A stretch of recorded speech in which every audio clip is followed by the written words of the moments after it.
The Ballad of Reading Gaol by Oscar Wilde.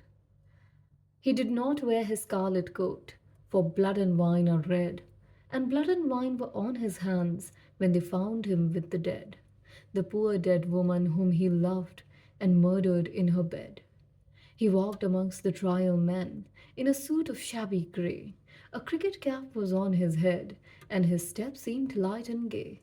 But I never saw a man who looked so wistfully at the day. I never saw a man who looked with such a wistful eye upon that little tent of blue which prisoners call the sky, and at every drifting cloud that went with sails of silver by. I walked with other souls in pain within another ring, and was wondering if the man had done a great or little thing, when a voice behind me whispered low, "That fellow's got to swing."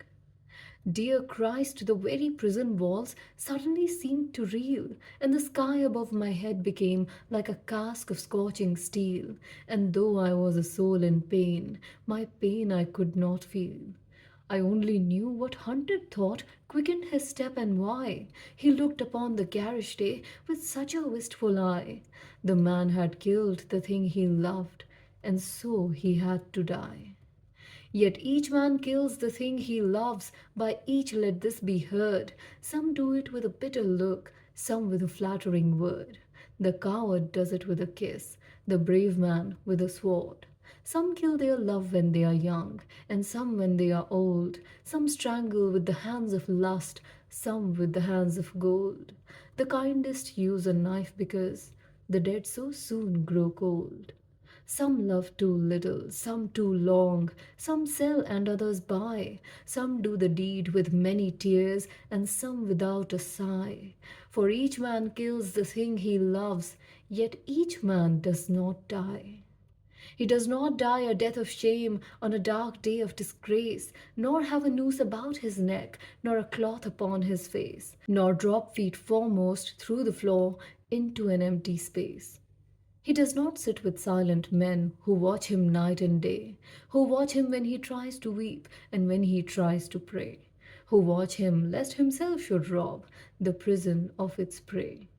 He does not wake at dawn to see dread figures throng his room, the shivering chaplain robed in white, the sheriff stern with gloom, and the governor all in shiny black with the yellow face of doom. He does not rise in piteous haste to put on convict clothes, while some coarse-mouthed doctor gloats and notes each new and nerve-twitched pose, fingering a watch whose little ticks are like horrible hammer blows. He does not know that sickening thirst that sands one's throat before the hangman with his gardener's gloves slips through the padded door and binds one with 3 leathern thongs that the throat may thirst no more.